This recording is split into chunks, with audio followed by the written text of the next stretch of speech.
Hey everyone, and thank you for clicking on this video. My name is Justin, and the Toronto Maple Leafs are now done their first 2 NHL preseason games, and I wanted to give my first impressions, very early first impressions on what I've seen out of those 2 performances so far. If you do like NHL and Toronto Maple Leafs content, please consider clicking like to this video and subscribing. I do a lot of videos on this channel about the Leafs, and it would be awesome if you could show your support. Going right into it, again, the preseason is not important as far as wins and losses. So even though the Toronto Maple Leafs came out with a 5-2 loss in yesterday's game against Montreal, no concerns whatsoever. In fact, I thought the Toronto Maple Leafs as a team still played very well. But keep in mind, the players aren't used to playing with each other. They've only played 2 games this year. Only a handful of players played in both of those games. Most of the roster is consisted of the AHL roster, especially in that second game, the 5-2 loss. And so I wanted to kind of pick up just a few players that I've noticed, either good or bad, and talk about their individual performances. In the first game, obviously, the Toronto Maple Leafs came out with the win, and there were some really solid performances, and not surprisingly at all, William Nylander played extremely well, dominating the play, and just looked extremely confident. There was one rush in particular in the first period where he just dipsy-doodled through 3 guys, and what's more important to that is he had an opportunity to shoot on his backhand, but with very little space decided to drive it forehand to the front of the net. A play that takes a lot of confidence and something that I think William Nylander has worked very hard at doing.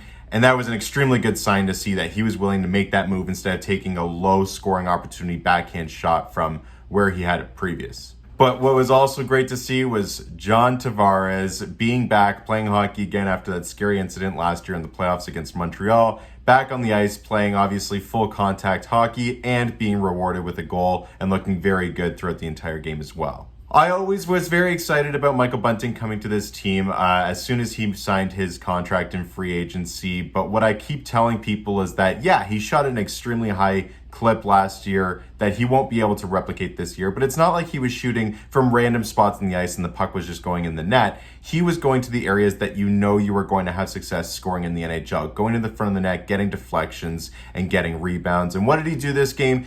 He played hard. He was visible, had a great performance, but also got back to that spot in front of the net, got that goal, and it's good to see him being rewarded for that, and I think that's how he's going to get success on the Leafs this year. He's just got to keep going to those areas to score. And you know what? I also said to a bunch of my friends that Curtis Gabriel was never going to get a shot on the Toronto Maple Leafs. I didn't see him being on this roster. I thought he was going to be one of those veteran guys on the Marlies, but he played a heck of a game, skating around, making lots of hits, high energy, rewarded with a goal that obviously was a fluky bounce given to us by the Montreal goaltender, the first of 2 of those in the 2 games.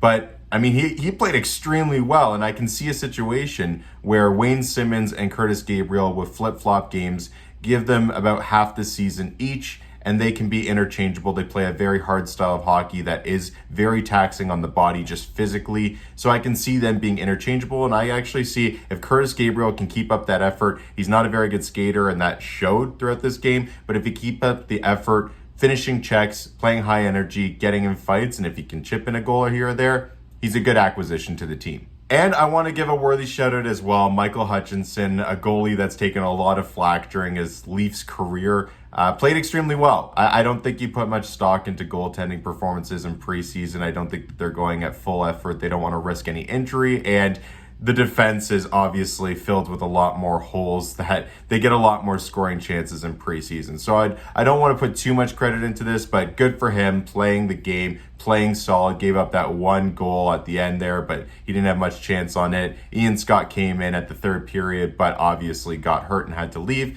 So Hutchinson played majority of the game, and I thought played really solid. Last thing that I'll mention from that first game is Josh Ho-Sang. A lot of people are talking about him right now. Played very well in that first game and looks really good alongside John Tavares as well. They have that connection from playing on the island together, not really in the NHL, but just in practices and training camps. They had the experience working together in the gym. Now it looks like it's coming together here on the Leafs. It was a low-risk signing, but if Josh Ho-Sang can keep up that effort and keep up his positive mindset that he's lacked in the last few years as a prospect, if he can continue to work and drive himself onto this team, I can see him getting a contract and making it out of camp, which I did not think was going to happen once we first signed him. All right, going into the second game, again, that 5-2 loss to Montreal. Ilya Mikheyev, just so many chances. He was an excellent player. It's good to see him driving so many plays, but continues the trend where he just cannot buy a goal. It's so frustrating to see someone get so many opportunities without scoring. But the fact that he's getting that many opportunities, he's doing so many things right. And what I like as well is he's a big body, but I didn't think he really used it all too much in the past. He seems to be playing a much more physical style of hockey. So really good to see him getting the opportunities. I'm sure eventually, after years of experience in the NHL, he will start to bury on some of them. We hope so. But if he keeps getting this many opportunities in the regular season, just even if he keeps a low shooting percentage, he'll start scoring goals. So not concerned. Good for him for playing well and sticking out. I also thought that Argachensev had a very, very good game. And he is a prospect that I know a lot of people are really high on, especially the fact that he is coming out of Peterborough, playing with Nick Robertson. They were on a line together. They did so well together. So some Leafs fans have this idea that they're both going to come up and play on a line together sometime in the future for the Leafs. And I never really bought into the idea of Argachensev making the roster at any point in his career. I see him as an asset that the Leafs will eventually look to move on from because he's small in stature. They've already got players like that. They can develop his skill and then move him for other assets in the future. But he played a great game, and I didn't really expect that kind of play out of him, but he seemed very poised under pressure, making a lot of quick, smart decisions, very skillful with the puck, and produced some scoring chances. So I was pleased to see that effort out of him yesterday. I did also like David Kampf. He played quite well during the game. However, he is going to be a main penalty killer for us in the future. He's a very defensive-minded forward, a defensive-minded center, and we did get I think 4 penalties in the first period, and then I don't know how many we finished in the game, but that penalty kill was not very good. So I need him to take a step up in the regular season in his penalty killing role, take an extra responsibility on himself to lead the penalty kill unit, because it did not do well yesterday at all. But outside of that even strength, I did notice him. I thought he was quite a good player, played well defensively, obviously got rewarded with that goal, another fluky bounce given to us by the Montreal goaltender. But he was present, he was making smart plays, just want a little bit more out of him on the penalty kill, not to mention the entire penalty kill unit as a whole. Ondrej Kase, it was really good seeing him score as well.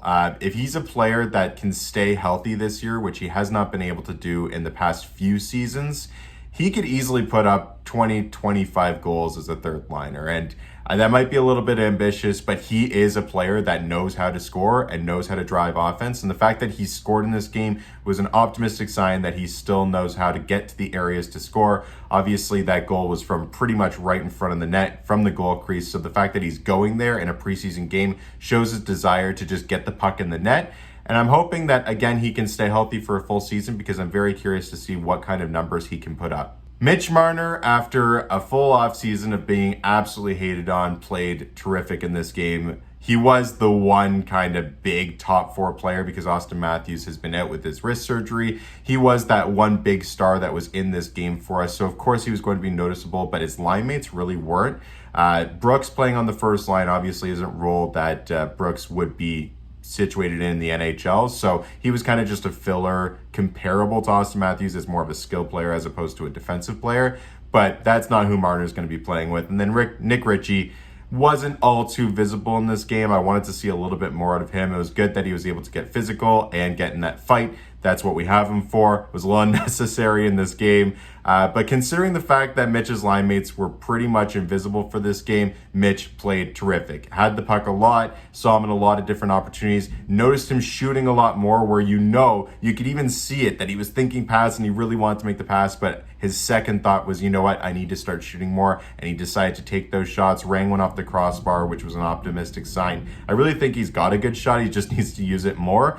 So it was optimistic to see as well him not taking any of the criticism to heart, coming out, playing well, and also taking the areas of his game that he needs to work on and applying them into a preseason game. What I was really disappointed in was Nikita Gusev. When we signed him on the PTO, I was a little bit excited because I remember all the hype from him coming out of the KHL. I think it was the Vegas Golden Knights he was a prospect for, and then he went to New Jersey and then Florida, and he was pretty highly touted and put up some decent points, but then last season obviously fell off. But I thought he was able to rebound and play well.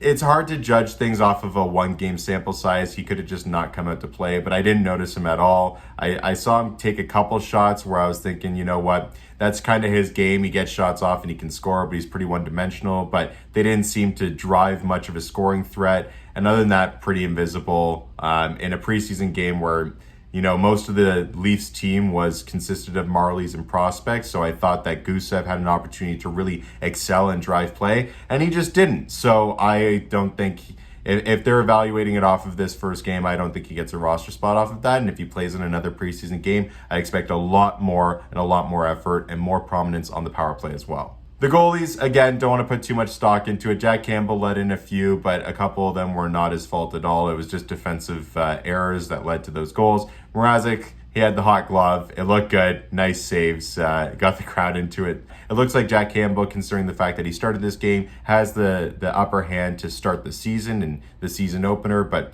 remains to be seen. We'll see in the last few preseason games how they perform individually.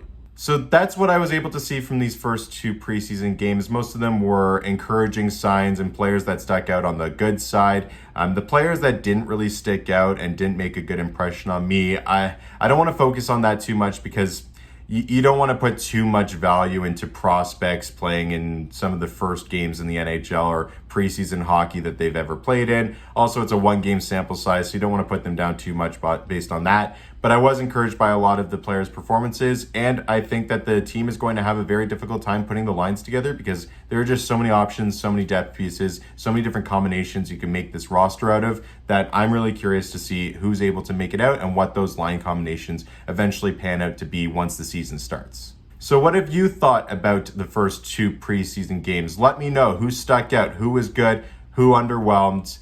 We've got a few more here. I think we've got 3 or 4 more preseason games, and then we're right into NHL action in the regular season. So stay tuned. Let me know your thoughts, and I'll see you in the next video. Thanks for watching.